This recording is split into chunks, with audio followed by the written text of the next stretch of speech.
Hi అండి, అందరికీ నమస్తే. ఇవాల్టి మన రెసిపీ ఏంటి అంటే కర్ణాటకలోని బెంగళూరులో మంచి స్పెషల్ రెసిపీ అండి. ఇది దొన్నె బిర్యానీ చూపించబోతున్నాను.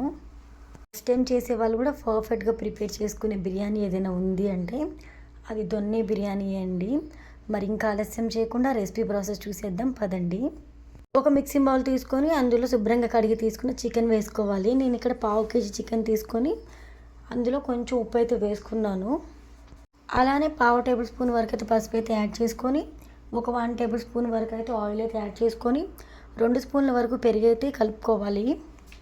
ఇప్పుడు ఇవన్నీ కూడా చికెన్ ముక్కరికి పట్టేలాగా కలుపుకొని ఒక గంట లేదా అరగంట వరకు పక్కన పెట్టేయాలండి, మ్యారినేట్ అవ్వాలి. నెక్స్ట్ మనం ఇక్కడ బాస్మతి రైస్ తీసుకుంటున్నాం. యాక్చువల్గా అయితే నార్మల్ రైస్తో చేస్తారు, అంటే సోనా మసూరి రైస్తో చేస్తారు. నేను ఇక్కడ బాస్మతి రైస్ని అయితే తీసుకుంటున్నానండి. నేను ఇక్కడ 4 గ్లాసుల వరకు బాస్మతి రైస్ అయితే తీసుకొని శుభ్రంగా కడిగి అందులో వాటర్ అయితే యాడ్ చేసుకొని బియ్యం అయితే నానబెట్టేస్తున్నానండి. ఒక అరగంట లేదా గంట వరకు నానితే సరిపోతుంది. దొన్నె బిర్యానీ అన్ని రకాల బిర్యానీలో కంటే కూడా ప్రాసెస్ అంతా కూడా ఈజీగా ఉంటుంది, టేస్ట్ కూడా డిఫరెంట్గా ఉంటుంది. అలానే ఇందులో యాడ్ చేసే ఇంగ్రీడియంట్స్ అన్నీ కూడా హెల్తీ కాబట్టి తప్పకుండా మీరందరి రెసిపీ ట్రై చేయాల్సిందే. చేసుకొని ప్యాన్ పెట్టుకొని ఒక 7-8 వరకు యాలకులు అయితే వేసుకొని ఒక 1 టేబుల్ స్పూన్ వరకు మిరియాలు, అలానే 7-8 వరకు లవంగాలు, అనాస పువ్వు ఒకటైతే తీసుకోవాలి. అలానే 2 టేబుల్ స్పూన్ వరకు ధనియాలు అయితే యాడ్ చేసుకోవాలండి. ధనియాలు వేసిన తర్వాత 1 టేబుల్ స్పూన్ వరకు జీలకర్ర, 1 టేబుల్ స్పూన్ వరకు సోంపు యాడ్ చేసుకొని కసూరి మేతి కూడా ఒక 1 టేబుల్ స్పూన్ వరకు యాడ్ చేసుకోవాలి.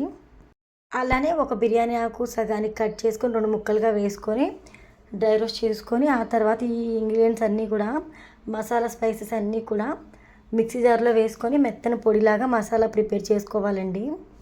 బిర్యానీ స్పైసెస్ అన్నీ యాడ్ చేసి మసాలా పొడి అయితే ప్రిపేర్ చేస్తాం కదా, ఈ మసాలా పొడి వల్లే దొన్నె బిర్యానీకి ఆ టేస్ట్ అయితే వస్తుంది.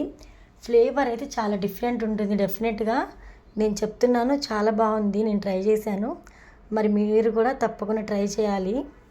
ఇప్పుడు ఇందులోకి శుభ్రంగా కడిగి తీసుకున్న గుప్పెడు పుదీనా, అదే క్వాంటిటీలో గుప్పెడు కొత్తిమీర, అదే క్వాంటిటీలో గుప్పెడు వరకు మెంతికూర అయితే తీసుకోవాలి.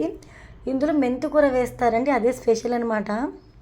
ఇప్పుడు స్టవ్ ఆన్ చేసుకొని ప్యాన్ పెట్టుకొని ప్యాన్ హీట్ అయిన తర్వాత ఒక 1 టేబుల్ స్పూన్ ఆయిల్ పోసుకొని కొత్తిమీర, పుదీనా అలానే మెంతికూర వేసుకొని ఫ్రై చేసుకోవాలి. ఇలా ఫ్రై చేస్తున్న టైంలోనే పచ్చిమిర్చి యాడ్ చేసుకోవాలి. ఇందులోకి దగ్గరగా 7 లేదా 8 పచ్చిమిర్చి అయితే కరెక్ట్గా సరిపోతాయి. లేదు ఇంకొంచెం స్పైసీగా ఉంటే బాగుండు అనుకుంటే ఇంకొక 2 పచ్చిమిర్చి ఎక్స్ట్రా తీసుకున్నా సరిపోతుంది. ఒక ఉల్లిపాయ తీసుకొని ఈ విధంగా పీసెస్లా కట్ చేసుకొని ఉల్లిపాయ ముక్కలు కూడా వేసుకొని ఈ విధంగా ఆయిల్లో ఫ్రై చేసుకున్న తర్వాత ఇది కూడా మనం మిక్సీ పట్టుకోవాలి. కొంచెం వాటర్ యాడ్ చేసుకొని మిక్సీ పట్టుకొని తీసి పక్కన పెట్టేద్దాం. ఇప్పుడు బిర్యానీ ప్రిపేర్ చేయడం కోసం నేను అదే ప్యాన్ని తీసుకున్నాను. ఆయిల్ ఏం లేదు కాబట్టి నేను ఇక్కడ 2 టేబుల్ స్పూన్ల ఆయిల్ అయితే యాడ్ చేసుకొని 2-3 యాలకులు, అలానే 2-3 లవంగాలు, అలానే అనాస పువ్వు ఒకటి తీసుకున్నాను. ఉల్లిపాయ ముక్కలు కూడా వేసుకొని ఫ్రై చేసుకున్నాను. ఇప్పుడు మనం ముందుగా అయితే మ్యారినేట్ చేసి పెట్టుకున్న చికెన్ ఉంది కదా, చికెన్ కూడా వేసుకొని చికెన్ని ఆయిల్లో ఉడికించుకోవాలండి. ఈ విధంగా చికెన్ ఫ్రై చేసుకోవాలి. చికెన్ కాస్త ఫ్రై అయిన తర్వాత మనం ప్రిపేర్ చేసి పెట్టుకున్న పేస్ట్ ఏదైతే ఉందో ఆ పేస్ట్ కూడా వేసేసుకొని పచ్చివాసన ఏమీ లేకుండా ఉండేలాగా ఫ్రై చేసుకోవాలి. ఆల్రెడీ మనము ఫ్రై చేసి పేస్ట్ చేసుకున్నాం కాబట్టి పచ్చివాసన అనేది ఆల్మోస్ట్ ఉండదు. ఇంకాస్త ఫ్రై చేసుకుంటే సరిపోతుంది. ఇందులోనే సాజీరా అయితే వేసుకోవాలి, ఒక 1/2 టేబుల్ స్పూన్ వరకు. ఇప్పుడు ఈ పేస్ట్ అనేది కాస్త కలర్ చేంజ్ అయ్యేంత వరకు ఫ్రై చేసుకుంటే సరిపోతుందండి. మనము మసాలా పొడి అయితే ప్రిపేర్ చేసుకున్నాం కదా, స్పెషల్ మసాలా, ఆ మసాలా అంతా కూడా ఇందులోకి యాడ్ చేసుకోవాలి. మసాలా అంతా కూడా యాడ్ చేసుకొని ఇప్పుడు చికెన్ ముక్కలకి పట్టేలాగా ఈ మసాలాను కూడా చికెన్లో మిక్స్ అయిపోయేలాగా కలుపుకుంటూ ఉండాలి. ఈ విధంగా చక్కగా ఫ్రై అవ్వనివ్వాలి. కాసేపటికి ఇక్కడ మనకి గ్రేవీ అనేది కాస్త కలర్ చేంజ్ అయింది, అబ్జర్వ్ చేయండి ఒకసారి. ఇలా కలర్ చేంజ్ అయిన తర్వాత అల్లం వెల్లుల్లి పేస్ట్ అయితే వేసుకోవాలి. అప్పటికప్పుడు రోట్లో రుబ్బిన అల్లం వెల్లుల్లి పేస్ట్ అయితే ఒక 1 టేబుల్ స్పూన్ వరకు అయితే వేసుకొని ఇప్పుడైతే అల్లం వెల్లుల్లి పేస్ట్ని కూడా ఫ్రై చేసుకోవాలండి. అల్లం వెల్లుల్లి పేస్ట్ ఎప్పుడైనా ముందే యాడ్ చేస్తే అడుగంటే ఛాన్స్ ఉంటుంది, అందుకనే చివర్లో యాడ్ చేసుకొని కాస్త ఫ్రై చేసుకుంటే సరిపోతుంది. ఇప్పుడు ఇలా ఫ్రై చేసుకున్న తర్వాత నెక్స్ట్ ఇందులోకి ఎసర్లోకి వాటర్ అనేది యాడ్ చేసుకోవాలి. నేను ఇక్కడ 4 గ్లాసులు బియ్యం తీసుకున్నాను కదా, 4 గ్లాసుల బాస్మతి రైస్కి 8 గ్లాసుల వాటర్ అయితే కరెక్ట్గా సరిపోతాయండి. బియ్యం మనకి ఇక్కడ అంటే బిర్యానీ మనకి ఇక్కడ పలుకు పలుకుగా రాకుండా పొల్లలు పొల్లలుగా చక్కగా బాగా వస్తుంది.